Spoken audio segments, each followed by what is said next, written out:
로마서 12장 1절과 2절 우리 한 목소리로 읽도록 하겠습니다. 진짜 그러므로 형제들아 내가 하나님의 모든 자비하심으로 너희를 권하노니 너희 몸을 하나님이 기뻐하시는 거룩한 산 제물로 드리라. 이는 너희가 드릴 영적 예배니라. 너희는 이 세대를 본받지 말고 오직 마음을 새롭게 함으로 변화를 받아 하나님의 선하시고 기뻐하시고 온전하신 뜻이 무엇인지 분별하도록 하라. 아멘. 지난주에 올 한 해의 말씀을 나눴습니다. 마음이 청결한 자는 복이 있나니 그들이 하나님을 볼 것이며, 이 말씀입니다. 이 말씀을 품고 저희들이 한 해를 보내고 또 이 말씀의 결과들, 열매들을 맛보는 저희 교회 식구들이 됐으면 좋겠습니다. 팔복을 통해서 하나님의 복이 무엇인지를 우리 신앙생활 가운데 누린다는 것, 큰 영적인 축복이라고 믿어요. 근데 일생을 통해서 이 팔복 중에 어느 한 가지라도 온전히 얻기만 해도 참 귀하다고 생각합니다. 한 가지를 1년 정도로 해서 8년 동안 복을 받는다 그러면 어마어마하다고 저는 생각합니다. 다른 것들은 다 차지하고라도 이 말씀을 마음에 품고 나가시는 우리 모두가 되시기를 바라요. 지난주에 이 마음의 중요성에 대해서 이야기를 했죠. 생명의 근원이 거기서 난다, 이렇게 성경에서 얘기하고 있습니다. 생명의 근원, 마치 샘물처럼 생명이 샘솟는 곳이 어디냐? 곧 마음이다 라고 얘기하고 있어요. 사람의 영혼의 생명의 원천이 마음일 때, 마음이 좋으면, 이 샘이 좋으면 그 사람은 복된 삶을 살 겁니다. 근데 이 원천이 좋지 않으면 그 사람이 아무리 애를 써도 결국 이 멸망의 길을 갈 수밖에 없게 될 겁니다. 많은 사람들은 이 내적인 문제들을 안고 살아가고 있어요. 수많은 사람들이 내적, 이 마음의 병들을 호소하고 있어요. 제가 볼 때 대략 한 3가지로 보여요. 어떤 사람들은 이 마음이 구부러진 사람이 있습니다. 이 왜곡된 마음을 갖고 있다라고 얘기합니다. 이 왜곡된 마음을 갖고 있는 사람은 무언가 그 사람에게 좋은 걸 줘도 소용이 없어요. 마음이 굽어졌기 때문에 그래요. 전도서 1장에 보면 구부러진 것도 곱게 할 수 없고 모자란 것도 셀 수 없다, 이렇게 얘기하면서 좀 절망적인 얘기를 합니다. 구부러진 마음에게는 소망이 없어요. 이게 펴지 않는 이상, 이 구부러진 마음이 펴지 않는 이상 그 사람에게는 하나님 은총도 소용이 없고 온갖 좋은 것들도 소용이 없다. 좋은 말 해도 좋게 들리지 않는 그런 상태의 사람이 있어요. 또 어떤 사람이 있냐면 마음이 약한 사람이 있습니다. 마음이 단단하지 않은 거죠. 그래서 환경이나 어려움이 겹치면 이 마음이 사시나무 떨듯이 떨립니다. 다른 사람이 어떤 이야기들을 하면 자기가 갖고 있는 생각들이 금세 사라지고 그 사람의 말에 이렇게 흔들리는 그런 사람입니다. 이 마음이 약한 사람이죠. 세 번째로는 어떤 사람이 있냐면 혼란스러운 마음을 갖고 있는 사람이 있어요. 혼란스럽다라는 건 자기가 자기를 신뢰하지 못하는 마음, 이렇게 얘기할 수 있을 것 같아요. 자기의 마음이나 자기의 판단이 있는데 이것이 막 충돌하는 겁니다. 자기의 마음 따로, 자기의 생각 따로 있어서 어떻게 해야 할지 잘 모르는 혼란스러운 상태에 있는 사람입니다. 모든 게 확정적이지 않고 모든 걸 분명히 할 수가 없어요. 왜냐하면 자기의 마음과 자기가 하고자 하는 마음과 자기의 생각이 따로 있기 때문에 그렇습니다. 혼란스러운 마음을 가진 사람. 세상 사람들한테 또 다른 마음들이 있겠지만 저는 떠오르는 게 그래요. 혼란스러운 마음, 약한 마음, 그리고 또 구부러진 마음, 강팍하다고 얘기할 수 있는 이 구부러진 마음을 가진 사람들이 있어서 수많은 그 마음에서 나오는 그 악들을 경험하고 멸망 가운데 가는 것들을 보게 됩니다. 마음이 이렇게 중요한데 과연 이 마음을 우리는 어떻게 해야 하는가? 이 질문을 우리가 하게 됩니다. 우리의 심령을 들여다보세요. 자기의 심령을 한번 들여다보세요. 자기의 마음이 왜곡되고 또 병들었다는 것을 누구보다도 자기가 잘 알 수 있습니다. 이렇게 마음이 병들고 왜곡되어 있는 이 심령을 나는 어떻게 할 것인가? 이 질문을 하게 될 때 저는 하나님 말씀으로 돌아가야 한다고 믿어요. 하나님 말씀에 비춰봐야 합니다. 한 해를 시작하면서 이 마음의 문제를 몇 주간 좀 나누고자 해요. 지난주에 마음이 청결한 자는 복이 있다 라고 얘기했는데 이 마음이 어떻게 그렇다면 청결하게 될 수 있는지 이것을 살펴보고자 해요. 단순히 세상에서 말하는 어떤 심리적인 문제, 심리적인 분석이나 해결책을 주려고 하지는 않습니다. 이 성경은 우리의 마음에 대해서 다루고 있고 충분히 이 성경은 우리 가운데 해답을 주고 있어요. 이것들이 우리 가운데 우리의 마음을 변화시키는 가장 중요한 길이 될 거라고 믿습니다. 오늘 말씀을 보면 2절에 이렇게 얘기해요. 오직 마음을 새롭게 함으로 변화를 받으라 이렇게 얘기하고 있습니다. 마음을 새롭게 함으로 변화를 받으라. 우리의 변화가 어디에 달려있다는 겁니까? 우리의 삶의 변화, 우리의 영혼의 변화가 어디에 달려있어요? 우리의 마음에 달려있다는 겁니다. 그래서 이 마음을 새롭게 함으로 너희의 삶이 변화되기를 바란다. 이렇게 바울이 얘기하고 있는 겁니다. 이 말씀을 볼 때 우리는 로마서라는 맥락을 잊어버리면 안 됩니다. 로마서는 근본적인 데부터 시작하고 있어요. 원래 인간의 마음은 이렇게 망가지지 않았습니다. 원래 마음은 굉장히 청결한 상태였어요. 무엇을 통해서 알 수 있습니까? 아담과 하와는 하나님을 배웠습니다. 날이 서늘할 때 하나님과 같이 동산을 거닐었다라고 얘기했어요. 하나님을 배웠고 하나님과 교제하는 것이 거리낌이 없었던 사람들이 아담과 하와였어요. 그런데 그 아담과 하와가 죄를 지으면서 그 마음이 타락하고 그래서 결국은 하나님을 배울 수 없는 상태가 된 거 아닙니까? 에덴 동산에서 쫓겨나게 됐습니다. 죄를 짓게 됐을 때 하나님의 얼굴을 뵙지 못하고 숲을 사이에 숨는 그런 존재가 된 거예요. 어떻게 된 겁니까? 마귀가 그 아담 하와의 마음을 유혹한 거죠. 죄를 짓게 한 겁니다. 그 타락과 함께 그들은 하나님을 볼 수 없는 이 타락한 마음, 오염된 마음을 갖게 된 겁니다.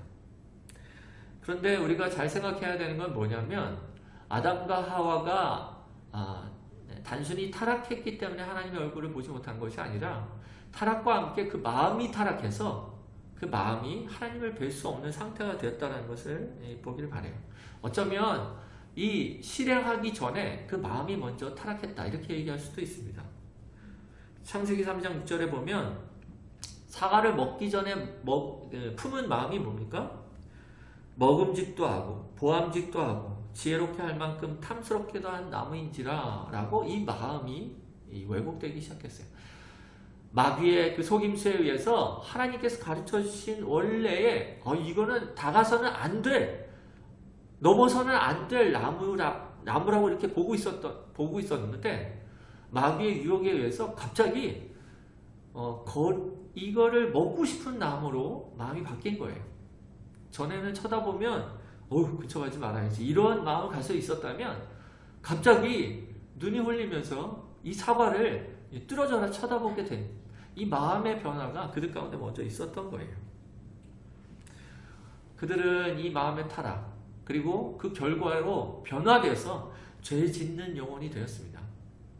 이것이 대물림하게 됐어요. 그의 자녀들에게 이 죄악들이 대물림하게 되었습니다.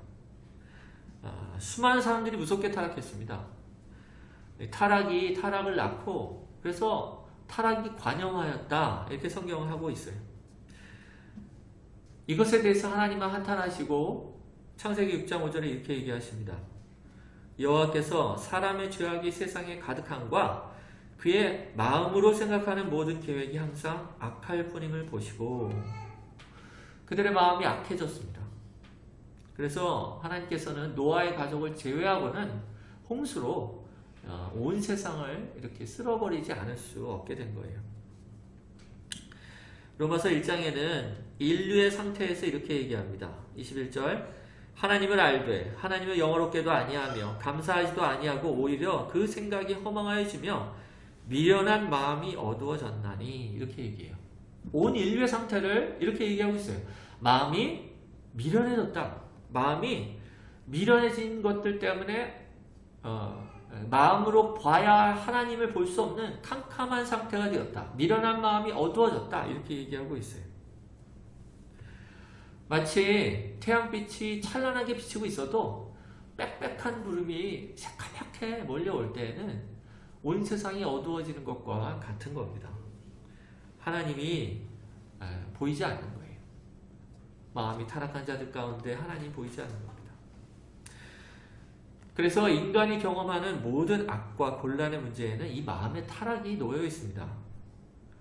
이 마음의 타락의 근원적인 문제를 보지 못하고 사람들은 문제 자체만을 해결하려고 애를 쓰죠. 문제 자체를 해결하려고 이리저리 헤매고 있습니다. 심리학에서 보면 이러이러한 성격 장애들에 대해서 얘기합니다. 수많은 장애들을, 성격 장애들을 얘기해요. 마음의 문제들의 이름을 붙이고 있죠. 근데 이것 하나하나가 다 뿌리가 있다는 거예요. 뿌리가. 어디에 있습니까? 이 마음의 타락이에요. 타락. 사람들은 흔히 이렇게 생각합니다. 자기를 한번 보세요. 자기를 한번 보시고 나는 그래도 일반적으로 괜찮은 사람인데 요 몇 가지 문제가 있어서 내가 문제야. 이렇게 생각하십니다. 어떻게 생각하십니까? 아니면 나는 완전히 문제투성이야. 이렇게 생각하십니까? 아마 여러분이 후자라면 여기 안 나올 것 같아요. 저기 무슨 다리 위에 서 있죠. 나는 완전히 처음부터 끝까지 문제투성이라고 생각하면 살 수 있는 존재가 없어요. 대부분은 괜찮아. 이런 좋은 부분도 있고 좋은 부분이 있는데 몇 가지 이 문제가 있어서 이 문제가 나한테 늘 장애가 돼. 이렇게 생각하는 게 대부분입니다. 근데 그것은 자기의 문제의 상태를 잘 보지 못한 모습이라고 저는 믿어요. 저는 우리가 마치 우리의 마음에 어떤 거와 같냐면 병이 있어요. 병이 있는데 밑에 먼지들이 더러운 게 이렇게 딸려 있는 겁니다. 근데 시간이 오래돼서 이렇게 가라앉아 있어요. 그래서 위를 보니까 물이 맑아요. 그래서 맑은 물을 갖고 있는 것 같이 보이는 그런 병과 같다. 이렇게 생각이 듭니다. 무슨 말을 하냐면 상황이 되면 이렇게 흔들리는 상황이 되면 밑에 있는 것이 이렇게 올라오게 되어 있습니다. 우리가 어떤 상황에 놓이지 않기 때문에 우리의 마음의 상태를 잘 모르는 것, 이것을 보게 돼요. 언제든지 우리는 어떤 상황이 만나면 전혀 예상치 못하는 자기의 모습을 보게 될 때가 있습니다. 저는 고등학교 때인가요? 제 친구하고 버스를 같이 탔던 기억이 나요. 저는 그 당시에 제가 친구들과 의리가 있는 친구라고 생각했습니다. 근데 버스에서 제 친구가 저한테 500원만 빌려줘 그러더라고요. 근데 제가 마침 손을 호주머니에 이렇게 넣고 있었는데 500원이 잡혔습니다. 근데 순간적으로 없는데? 한 거예요. 그리고 나서 집에 와서 얼마나 부끄럽고 어떻게 보면 의리? 그런 게 없는 사람이라는 걸 알게 됐죠. 우리의 상태가 어떤 상황을 만나지 않으면 이렇게 포장되어 있고 이렇게 오해하는 경우들이 얼마나 많은지 모릅니다. 세상 사람들은 그렇게 어리석게 행동하고 있어요. 세상의 법체제를 보면 모두 다 행동을 고치려고 합니다. 행동에서 시작해서 행동으로 끝나요. 어떤 행위를 했냐 안 했냐에 의해서 법으로 제재하고 억눌러서 세상을 바로잡으려고 하는 게 법체제입니다. 근데 마음이 바뀌지 않으면 아무 소용이 없습니다. 상황만 되어지면 만약에 경찰 세력이 경찰이 무력화되고 정부가 무력화되면 폭동이 일어나는 게 세상입니다. 그렇게 법으로는 사회가 나아지지 않아요. 성경은 그것보다 더 근원을 다루고 있어요. 우리 안에 있는 이 온전한 변화, 이 마음의 변화를 이야기하고 이 마음의 변화를 약속하고 있어요. 그 약속을 믿는 자들 가운데는 그 변화를 경험하는 겁니다. 우리가 우리의 마음이 어떻게 변화되는지를 한번 살펴본다면 성경은 이렇게 얘기하고 있어요. 우리가 거듭나야 마음이 변화된다. 이렇게 얘기하고 있습니다. 우리가 거듭나야 마음이 변한다. 거듭난다라는 게 뭡니까? 거듭난다. 다시 태어난다. born again이라고 얘기하죠. 다시 태어나는 걸 얘기합니다. 요한복음 3장에 보면 예수께서 대답하여 이르시되 진실로 진실로 내게 이르노니 사람이 거듭나지 아니하면 하나님의 나라를 볼 수 없느니라. 니고데모가 이르되 사람이 늙으면 어떻게 날 수 있사옵나이까? 두 번째 모태에 들어갔다가 날 수 있사옵나이까? 예수께서 대답하시되 진실로 진실로 내게 이르노니 사람이 물과 성령으로 나지 아니하면 하나님의 나라에 들어갈 수 없느니라. 예수님께서 거듭나야 한다라고 얘기하실 때 니고데모는 도대체 이해할 수가 없었습니다. 거듭난다는 게 세상에 있나? 거듭날 수 있나? 니고데모가 생각할 수 있는 방식은 딱 하나였어요. 내가 모태에 다시 들어가야 되나? 그래서 다시 태어나야 하나? 이렇게 생각할 수밖에 없었어요. 예수님은 우리가 거듭나지 아니하면 하나님 나라를 볼 수 없다라고 얘기하시고 곧 천국에 들어갈 수 없다. 하나님 나라의 백성이 될 수 없다. 근데 거듭나는 방식은 무엇이냐? 물과 성령으로 거듭나야 한다. 이렇게 얘기하고 계시는 거예요. 인간의 마음은 고칠 수가 없다는 것부터 시작해야 합니다. 고칠 수가 없어요. 여러분의 마음을 스스로 고칠 수가 없습니다. 애를 써봐야 마음은 달라지지 않아요. 행동은 조금 달라질 수 있어요. 근데 마음은 달라지지 않습니다. 방법은 딱 하나예요. 마음이 다시 태어나야 돼요. 다시 태어나야 돼요. 우리의 영혼이 다시 태어나야 우리의 마음이 다시 태어나고 그래야 새 마음을 가지고 변화된 삶을 살 수 있습니다.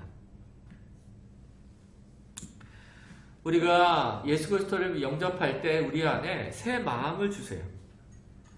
우리 안에 새 마음을 통하여 새로운 삶을 살도록 인도하시는 것을 거듭남이라고 얘기합니다. 마치 아이가 이렇게 태어날 때 아이를 태어난 다음에 덩그러니 놓는 부모가 없습니다.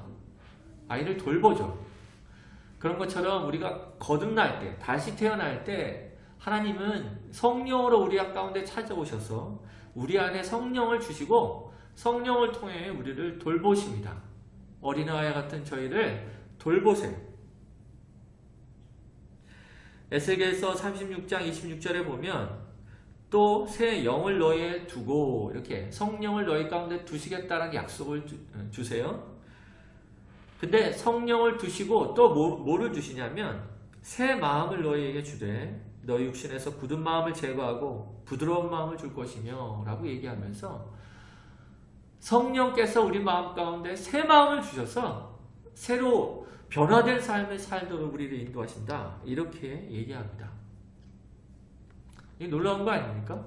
성령께서 우리 가운데 새 마음을 주신다는 건 놀라운 겁니다. 근데 여러분 오해하면 안 됩니다. 이 새 마음을 성령께서 주시는 새 마음을 오해해서 무슨 우리 가운데 없던 기능이 생겼다 이렇게 생각하면 안 돼요. 갑자기 성령 받고 나서 머리가 똑똑해지고 성령 받고 나서 안 애워지던 게 막 애워지고 뭐 이런 건 아닙니다. 성령 받고 나서 성령이 우리 가운데 예수 믿고 나서 성령이 오시면 우리 마음을 새롭게 하셔서 전에는 좋아하지 않았던 걸 좋아하기 시작하시는 이런 변화가 있게 돼요. 전에는 말씀을 읽으면 어땠어요? 지겹고 무슨 말인지 못 알아들었다면 말씀이 꿀보다 달다라는 것을 알게 돼요. 전에는 기도하는 시간들이 그렇게 지겨웠다면 기도가 좋아집니다. 전에는 하나님이라는 존재가 부담스러웠는데 하나님을 사랑하게 되는 이 터무니없는 일들이 일어나는 겁니다. 뭐 때문에 그렇습니까? 이 성령께서 우리 가운데 오셔서 주신 이 새 마음 때문에 그래요. 우리 모두는 예수를 믿고 새 마음을 받았습니다. 아멘. 우리 안에 성령이 주시는 새 마음이 있어요. 아멘. 이것이 우리를 이끌어갈 겁니다. 우리를 새롭게 해요. 그런데 우리 새 마음을 받은 우리가 아무 문제가 없는 건 아닙니다. 새 마음을 주셔서 우리 마음을 변화시켰는데 이제 모든 것이 다 끝났다라고 얘기하지는 않아요. 우리 각자는 날마다 싸움이 있어요. 우리가 육신을 입고 살아가고 있기 때문에 우리의 마음이 제대로 작동되지 않을 때가 있습니다. 마귀의 유혹이 여전히 있습니다. 세상의 것들, 하나님께 속하지 않은 죄악에 관련된 것들을 갑자기 둔갑시켜서 그것들을 좋아하게 만들어요. 우리의 마음을 그렇게 해서 오염시키려고 하는 마귀의 이 공작들이 있는 겁니다. 오늘 본문에서 우리 가운데 해야 할 일이 있다라고 얘기해요. 오늘 본문은 마음을 새롭게 함으로 변화를 받으라 명령하고 있지만, 권하고 있지만 이것은 앞에 나온 내용을 기반으로 하고 있다는 것을 잊으면 안 돼요. 1절이 이렇게 얘기합니다. 그러므로 형제들아 내가 하나님의 모든 자비하심으로 너희를 권하노니 하면서 이 권면을 하고 있어요. 그러므로 라는 것은 앞에 내용을 얘기하는 거잖아요.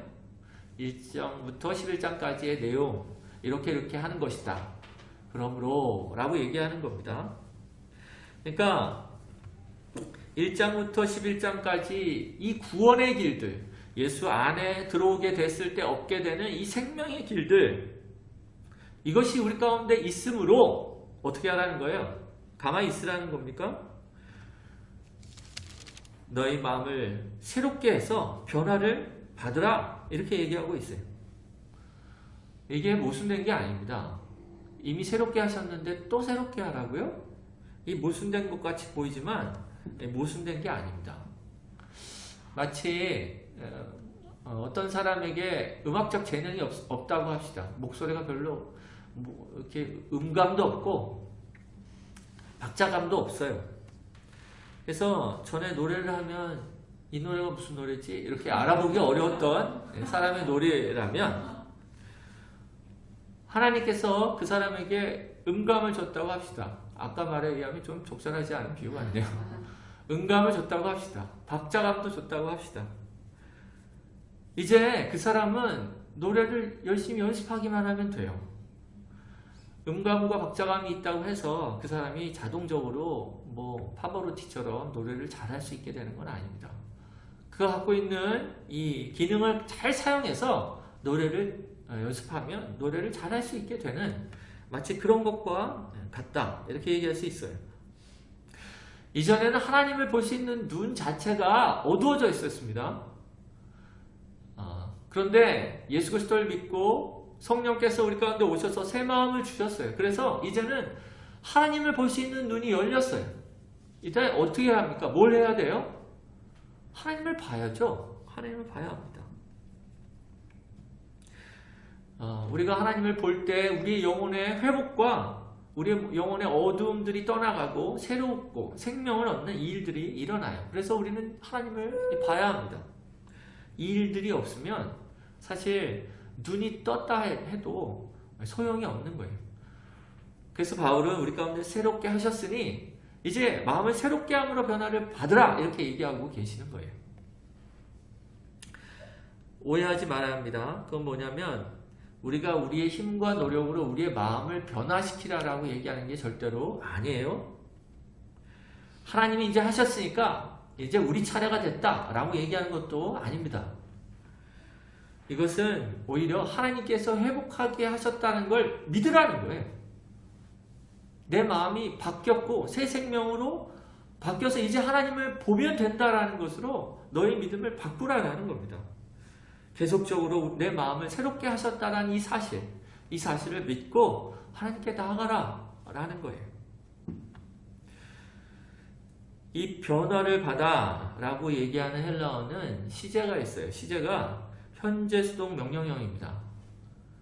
그러니까 변화를 받으라 라고 얘기할 때 이 말은 지속적인 의미를 포함하고 있어요. 현재 수동 명령형이라는 것은 지속적인 태도를 말할 때 쓰는 시제인데 곧 이 변화를 받는 문제는 계속적으로 해야 할 문제다라는 것을 얘기하고 있는 거예요. 한 번의 변화로 끝나는 것이 아니다 라고 얘기했어요. 예수님께서 나를 새롭게 하셨다. 이것을 믿으라는 거예요. 계속적으로. 마귀가 너는 이전과 달라지지 않았어 라고 우리를 유혹합니다. 헷갈리게 해요. 너 이거 하는 거 보니까 안 달라졌네. 예전 모습 그대로잖아. 그럴 때 우리는 예수님의 말씀을 의지해서 아니야. 나를 새롭게 하셨어. 라고 믿는 이 믿음의 싸움들을 계속하고 하나님께 나아가 하나님 얼굴을 바라보라. 라고 얘기하고 있어요. 성령을 주셨고 성령은 날마다 우리 가운데 새 마음을 주고 계십니다. 그러니까 우리가 주님 앞에 엎드려서 하나님 제 마음에 새 마음을 부어주세요. 제 마음을 새롭게 하셨사오니 성령의 마음, 하나님의 마음을 더욱 부어주세요. 라고 이렇게 간구하라는 겁니다. 이렇게 될 때 우리의 마음이 변화되는 거예요. 마치 더러운 물이 담긴 병에 새 물이 계속 흘러들어오면 언젠가는 깨끗해지는 거예요. 이런 것과도 같습니다. 고린도후서 3장 18절에 보면 우리가 다 수건을 벗은 얼굴로 거울을 보는 것 같이 주의 영광을 보매 그와 같은 형상으로 변화하여 영광에서 영광에 이르니 곧 주의 영으로 말미암음이니라. 로마서는 이 마음의 변화를 이전과 대치해서 얘기하고 있어요. 다시 한번 얘기하면 이전에는 너희들이 율법을 따라 하나님을 기쁘시게 하려고 했다. 이제는 성령이 우리 가운데 오셨다. 그래서 성령은 우리의 마음에 새로운 판단을 주신다. 이 마음을 따라 주님을 섬기라 이렇게 얘기하고 있는 거예요. 이전의 율법이 이제 새로워진 마음으로 대치된 겁니다. 이전에는 세상에서 옳게 사는 어떤 기준을 따라 살았다면 이제는 성령이 부어주시는 이 새 마음을 따라 이 기준을 따라 하나님을 섬기도록 인도하고 계시는 겁니다. 세상의 어떤 기준을 따라 여러분들이 이전에 살았을 거라고 생각해요. 이러면 안 되지. 이거는 옳지 않지. 누가 얘기하는 이야기를 따라 아니면 뭔가 혼날까봐 어떤 기준을 이렇게 설정하고 그 기준을 따라서 애를 써왔다고 생각합니다. 어땠습니까? 어땠어요? 계속 실패했죠. 실패하면 어떻게 합니까, 여러분이? 더 높은 기준을 세웁니다. 더 정밀한 계획들을 세워요. 그러면 결과가 어때요? 조금 나아지죠. 근데 더 큰 실패를 경험합니다. 아주 와장창 넘어지는 이런 일들을 경험해요. 변화가 없었습니다. 왜 없었나요? 궁극적으로 마음이 변화되지 않았기 때문에 그래요. 우리 가운데 예수님이 오셨다는 걸 기억해야 합니다. 우리가 예수 그리스도를 믿을 때 성령께서 우리 가운데 찾아오셔서 우리의 굳은 마음, 굽어진 마음, 오염된 마음, 약한 마음, 그리고 또 이런 마음들을 새 마음으로 바꿔주시고 펴주세요. 더 이상 율법이 기준이 되진 않아요. 율법은 울타리가 될 뿐입니다. 율법은 여전히 필요합니다.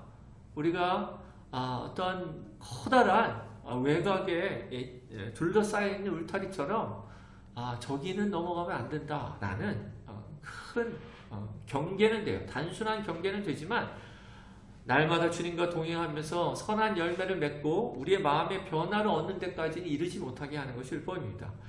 무엇을 통해서 그것들을 얻습니까? 성령께서 주시는 이 새 마음이에요. 새 마음. 성령께 간구해야 합니다. 아멘. 날마다 간구해야 돼요. 새 마음을 주십시오. 여러분이 어떤 문제들을 각계전투에서 하나씩 해결하는 것 필요할 수도 있지만 사실은 의미 없는 싸움일 때가 많습니다. 궁극적으로는 그것을 안 지키고가 하나님께 나아가고 하나님 얼굴을 보지 못하게 해요. 그것으로 하나님께 나아가지 못합니다.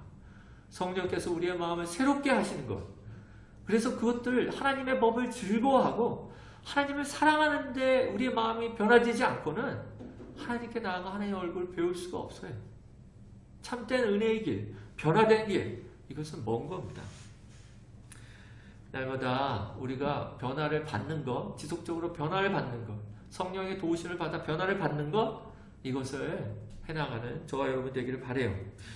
그럴 때 하나님께서 우리의 심령을 바꿔주실 겁니다. 아멘.